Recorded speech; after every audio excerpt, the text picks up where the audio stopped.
have to do is build a strong country. You can't really watch the stock market. If you look at China, they have a 100-year perspective. We have a quarter.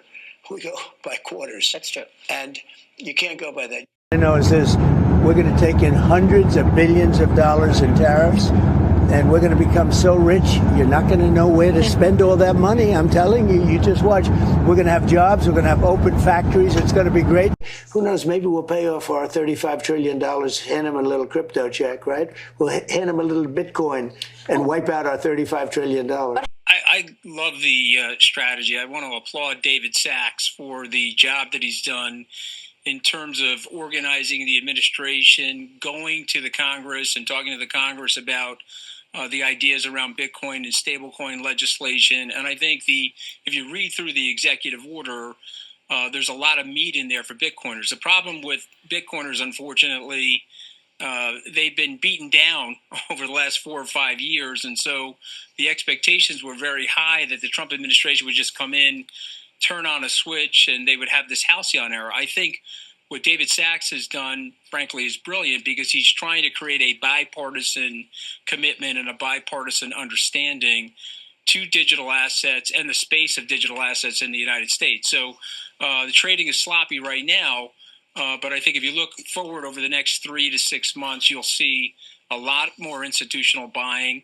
And the fact that the United States is going to hold this asset means that other countries, Andrew, are going to end up buying this asset as well. Okay, but there's been forfeitures of U.S. dollars. There's obviously frozen Russian assets. And so if you just equate Bitcoin to currency or dollars, then I think you can get over that assertion that it's quote unquote stolen. It's just a forfeited asset. But I think what David is basically saying, or what the communique from the Trump administration is saying, that they're not going to spend taxpayer dollars on this, but they will find revenue neutral ways to acquire Bitcoin. That could be selling other assets, frankly, that have been under forfeiture to the United States and transitioning them into Bitcoin. So again, it's a step in the right direction.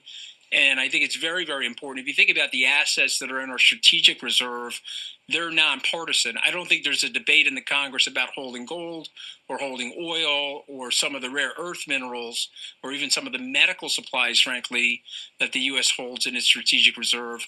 And I think we want to get Bitcoin to that position, Andrew, and it will take some time. And I applaud these guys for having patience. I think if they went very, very quickly and sort of rammed this into place, there would have been a reaction formation on the side of the Democrats. So here's the government was totally all in on 2 or 3% like governments that are totally at risk of the devaluation we've seen what the Fed is capable of and what we're capable of in terms of spending. You would almost think that there's more risk in being stuck in fixed income, long duration assets. You'd almost want Bitcoin to offset the risk, which is in those things, I think, wouldn't you? Yeah, I think again, what Andrew's saying, I think, is more company and venture capital related. That's a question for another day related to a sovereign wealth fund and should the U.S. be in that business. But this is, again, if you think that this is a reserve asset and this is going to be digital gold, I think Joe believes that. I certainly believe that. And I've been a Bitcoin holder for just over 5 years. This is something I would want the country to own to defend itself and to defend the currency. And I think guys like David Sachs, of course, understand that. I think they've done a great job of convincing President Trump of that. And what I would suggest to Democrats is that they get on board. Just because the Trump administration, this is a big danger now in our society. If the Trump administration has good ideas, let's call balls and strikes and say that they're good ideas. I think these guys make a mistake. If the president was right on the border, you reverse everything on the border and you cause a disaster on the border. Let's not do that here. Let's make this bipartisan. Let's get people to understand this better, Andrew. There's a lot of skeptics, particularly people my age or older, that don't understand it. I was at a Yale event on Saturday, and a couple of people that are roughly in the same demographic group as me hate it, don't understand it, are negative on it, think it's worthless. But it's a very valuable long-term strategic asset, and I believe the U.S. should own it. And I think David Sachs and his team has come up with a way for us to own it in a way that's the least controversial way which is not having it cost the taxpayers anything additional to own the asset. And just under the $80,000 level a few minutes ago, dragged by the continued sell pressure in the equities market. It has been in the higher range this morning of 79,000, which it hasn't seen since February 28th. Meanwhile, shares of Coinbase, Robinhood, Strategy, formerly MicroStrategy, all down double digits, as well as some miners. And I also want to point out that Bitcoin ETFs are coming off their fourth week in a row of outflows. They logged 867 million of outflows last week, so that brings the 4-week total to $4.8 billion. Now, the coins themselves, Leslie, Bitcoin, Ether, and so on, they saw a pretty sharp drop yesterday, which appeared to be in response to President Trump not exactly ruling out the possibility of a recession in the U.S., so their down moves relatively mild today compared to what you're seeing in the crypto stocks, which of course did not trade over the weekend and may be catching up now. Investors are and have been expecting this kind of bearishness to continue, with macro concerns likely to continue weighing on crypto prices in the near term, absent a crypto-specific catalyst. Now, I know the unveil of the U.S. Bitcoin Reserve and the crypto stockpile at the end of last week had a lot of mixed reviews. It was disappointing to some investors, but I think even for those who saw it as an overall positive, it's just really not the catalyst that the market was looking to for more buy pressure because of some of those criticisms that we heard about a lack of detail on the buying schedule and execution. Welcome to the Crypto Teacher. And you know I come back with that video just to make you think. Don't forget to like and subscribe to the channel. And make sure you're joining the Patrons. If you're not a part of the Patrons, make sure you're hitting the Cash App. And also, guys, make sure you go like and follow the TikTok. More videos to come. And we have Trump asked about the stock market tanking. And what does he say? He's trying to build a strong company. And we know what he's trying to build. That fourth industrial revolution. And he says China has that 100-year plan. And we also know what that plan is, to take the United States spot and then also get off the dollar. And remember, the Crypto Teacher told you. And Trump said that tariffs are going to bring in riches. And we know they want to bring the people down to their knees first and then bring on that government money, that free money, universal basic income, that programmable money, being able to tell you what, when, and how to buy, and you have 3 to 6 months to spend it or poof, it's gone. And remember, the Crypto Teacher told you. And we have Scaramucci on the digital economy and the push for stable coins. And the push for stable coins are a bipartisan agenda. We see the politicians fight each other when it comes to doing something for the people, but come together when they're pushing the corporation and big banks' agendas. And remember, the Crypto Teacher told you. And then he also talks about the Bitcoin and strategic reserve. With the Fed printing 80% of all money in existence in 2 years, it destroyed fiat. And of course, people are going to want to put their money in something that holds its value. And of course, gold and the Bitcoin narrative, that is digital gold. And Bitcoin came on the scene in the 2008 crisis. And it was supposed to get rid of the banks. And as we can see, the big banks were behind Bitcoin and crypto from the beginning in order to bring in this new digital economy. Now all they need is that crisis in order to bring in the machines and these digital assets to take over the economy. And remember, the Crypto Teacher told you. And we have Bitcoin, cryptos, and stocks taking a beating. If you look at stocks, the Dow is only in correction territory, along with the S&P and the NASDAQ. But with the Russell, of course, when it comes to small caps, they're taking a beating. And when you look at Bitcoin and Ethereum, it's the same way. Bitcoin is in correction territory, but Ethereum is taking a beating. But you guys know I keep you ahead of things. I warned you. And that's the reason why I played every single video that in the first quarter we always take a hit. And I know a lot of you are asking, when are we going to move up? Guys, we're going to continue on pumping and dumping. The Fed is not going to make a move just yet. And that's why we're hearing the mainstream media speaking about a recession, and they probably won't announce it until the fourth quarter of this year. But don't forget, the Crypto Teacher told you that we've been in a recession since October of 2023. We're in a Great Depression. All you have to do is go to the Fed and look at the numbers. The central banks are just holding up these markets. And when it comes to the sheep, the only thing they're looking at is their 401ks. And even though we got wiped out for these past few days of trillions, their 401ks are still looking decent. And of course, it's tax season. But we're going to be feeling the pain in this back half. But remember, the Fed has plenty of ammunition along with Scott Bessent. But the key is getting these stable coins approved. And while people are leaving the workforce, AI is going to come in. But these stable coins will allow universal basic income. And the back half of this year, I expect that universal basic income talk to start picking back up. And remember, the crypto teacher told you. And the reason why I say that is that we have these China tariffs. And they're stockpiling grains to make sure their people have enough food and prices stay stable. And I'm going to repeat that. They're stockpiling grain to make sure their people have food and prices stay stable. So they're preparing for something. And we know what that something is. And that's the same thing what you should be doing.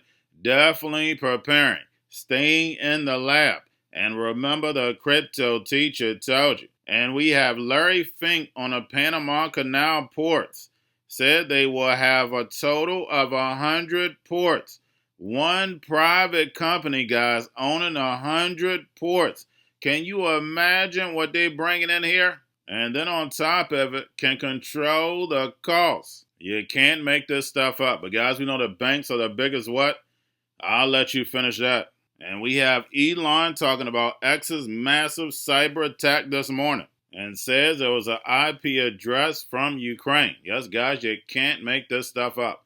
Remember, your life is an illusion, and TV is your reality. And guys, we have inflation still sticky, so we know the Fed is going to stay put until this labor market weakens. But we get CPI numbers Wednesday, and again, it's going to be sticky. And like I always say, again, you can't make this stuff up. We have Trump takes Biden app and turns it into a deportation app where they can self-deport themselves. And remember when it first came out, I told you it's nothing but digital ID. And that information now can be used against them. Remember, guys, technology can be used for good or evil. And remember, the crypto teacher told you. Because he knows when it comes to the NWO, it's all planned out. You have a wonderful day. Today, the tariffs, the 10 to 15% tariffs that China kicked into place are going into effect or are in effect. And these are on American farm and food products covering $22 billion worth of goods. China's countermeasures also included the suspension of American timber. So last year, American exporters shipped $850 million worth of timber to China last year. The focus here in China now is how this trade war could affect the Chinese economy. We heard some negative news over the weekend.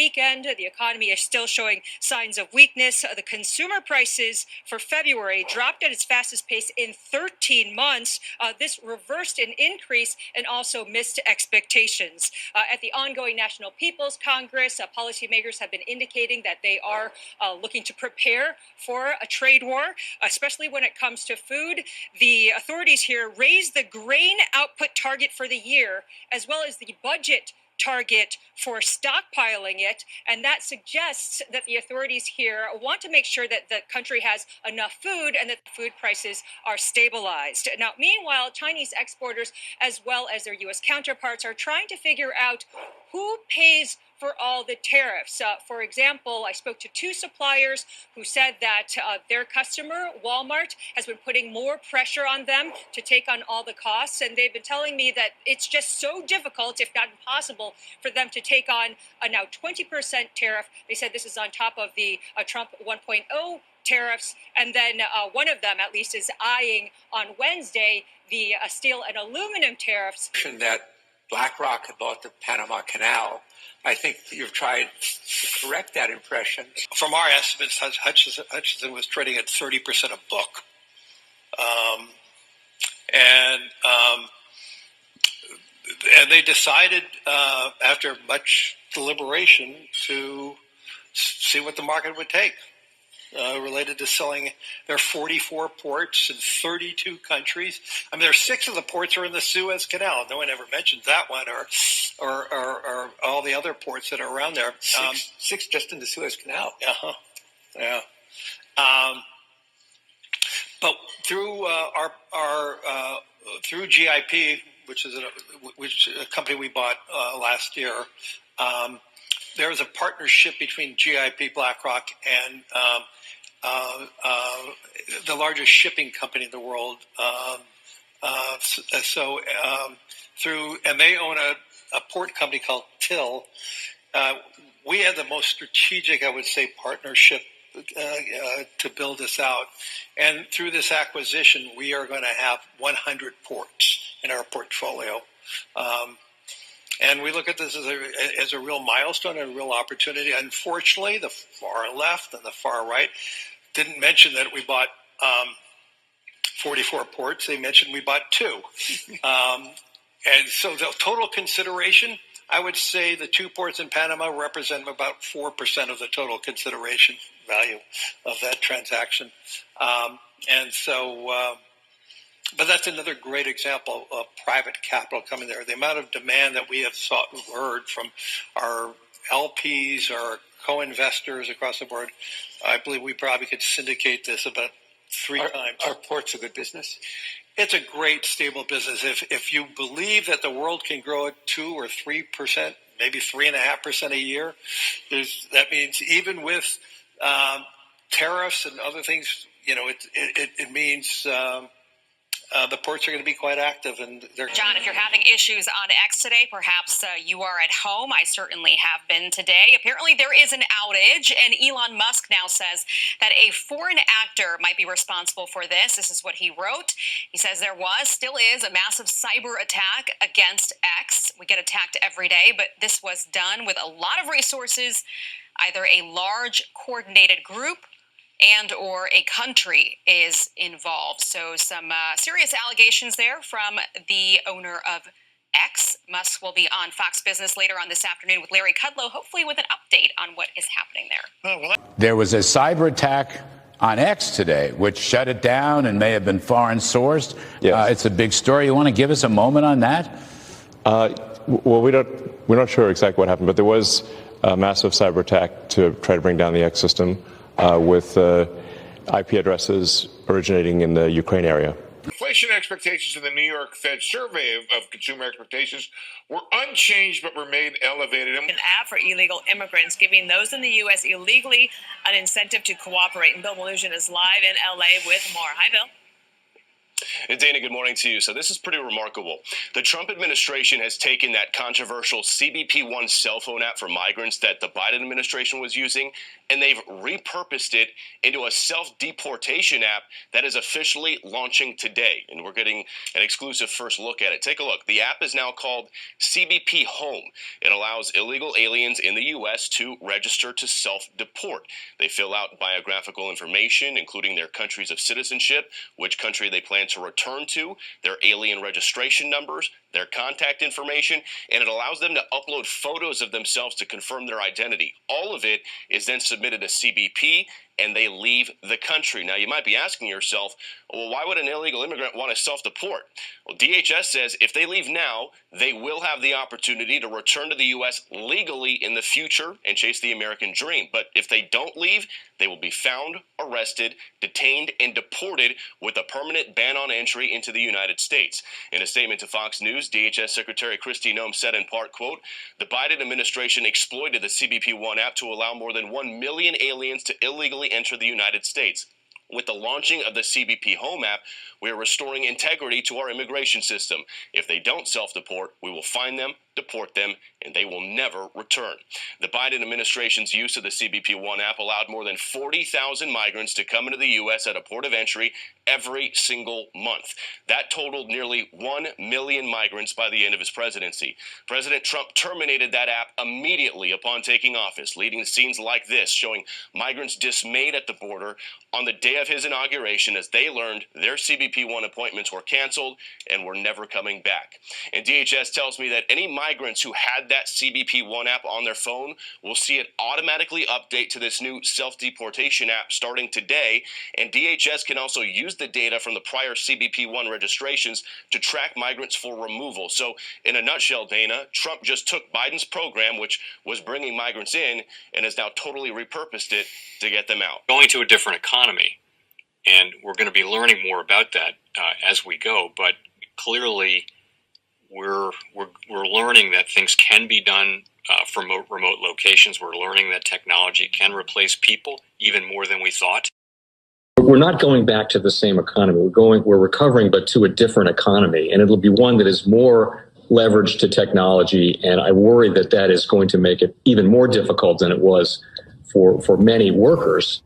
In Silicon Valley, and my friends who work in technology know that what we did to the manufacturing workers, we are now going to do to the retail workers, the call center workers, the fast food workers, the truck drivers, and then even bookkeepers, accountants, insurance agents, lawyers, and on through the economy. So what happened to the manufacturing workers is a very clear sign. And so we'll import Chinese-based CBDC technology. So it's going to be CBDC in a box provided to you by the People's Bank of China. But every stock, every bond, every currency, every commodity, every piece of art, every private business, every piece of real estate will eventually be a token on a blockchain, an entry on a ledger, permanent and immutable. We will have truth instead of trust, and we will save over $7 trillion a year. 6 to 8% of global GDP is wasted by the friction of the trust industry that's necessary when you have dual entry accounting. With triple entry accounting, which is what a blockchain is, we get rid of all of that friction. It's a beautiful future.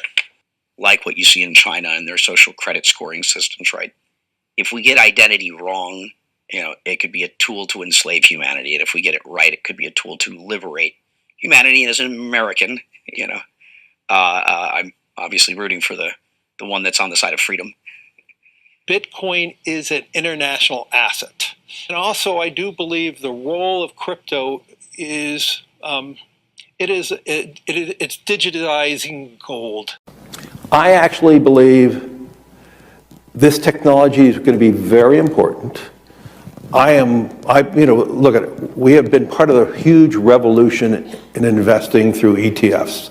We believe that ETFs will be changing the whole way we invest. Many people still use it as a means, people are investing it for indexing. No, the majority of people who are putting money in in ETFs are active investors that are buying exposure. The entire bond market is being transformed as we talk right now. I believe the next generation for markets, the next generation for securities will be tokenization of securities. And if we could have that distributed ledger that we know every beneficial owner, every beneficial seller, we all have our code of who's buying, who's selling, instantaneous settlement.